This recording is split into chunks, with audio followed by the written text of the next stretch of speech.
Is the Pokemon market finally showing signs of slowing down? I actually found this in the wild. Let's discuss in today's video. This right here is my favorite thing ever in the history of forever. Welcome back to the channel, guys. This is VMatt. If you do enjoy my conversations and content, please consider subscribing and leaving a like on this video.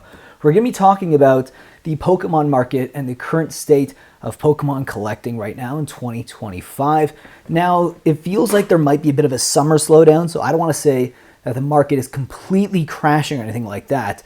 But if you look at the prices of White Flare and Black Bolt, which I think is an amazing set that's only rivaled by maybe Pokemon 151 for the Scarlet and Violet era, I even think it's a better set than Destined Rivals. And what's crazy is you can actually find this out there in the wild. Mind you, you might have to pay more than MSRP, but when it came to Destined Rivals or 151, it was almost impossible. If you weren't there at Costco at the right moment for a Pokemon 151 drop, you're probably not going to get it, and you're going to have to buy it on the secondary market paying scalper prices. But here, White Flare, I was able to find this out in the wild. Now, mind you, again, I didn't pay MSRP, but I didn't pay that much over MSRP. This is actually a local game store, so they actually had quite a few of them, which is a surprise for a set this good.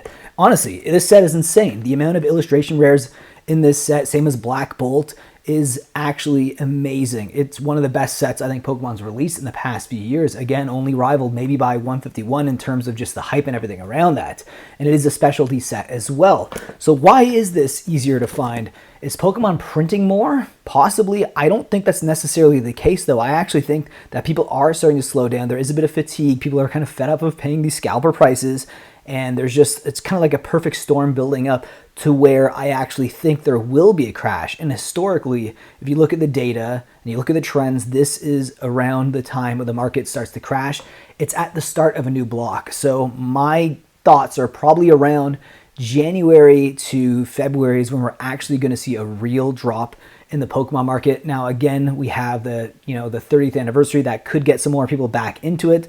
But I do think usually at the start of a new block, like if you look at the start of Scarlet and Violet, there was a huge drop. If you look at the start of the Sword and Shield era, there's a drop there as well. If you look at the start of the Sun and Moon era, it's almost like a guaranteed cycle. And usually the sets just get hotter and hotter towards the end of that set. So basically any of the blocks, if you look at Sun and Moon, for example, the last few sets were the hottest, right? You had you had Team Up, you had Unified Minds, Unbroken Bonds and stuff, right? So you have all of these sets that are just like a perfect accumulation of just the hype and FOMO, and the sets just get cooler and cooler. There's like better treatments on the cards, there's different artworks, and then they basically kind of FOMO you into everything, and it's like a slow build, and then as soon as the next set releases, you have new starter Pokemon, new Pokemon people aren't familiar with yet, and usually that ends up softening the market, and that's probably when we're going to actually see a crash.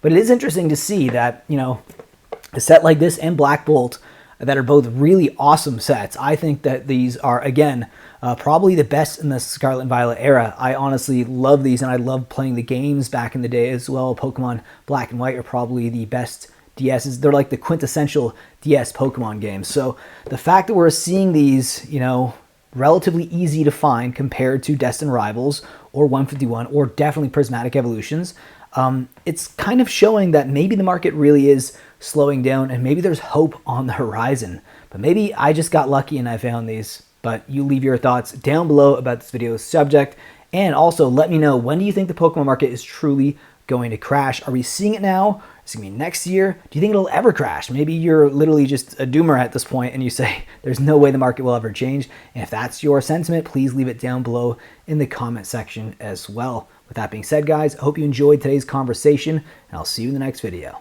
Take care.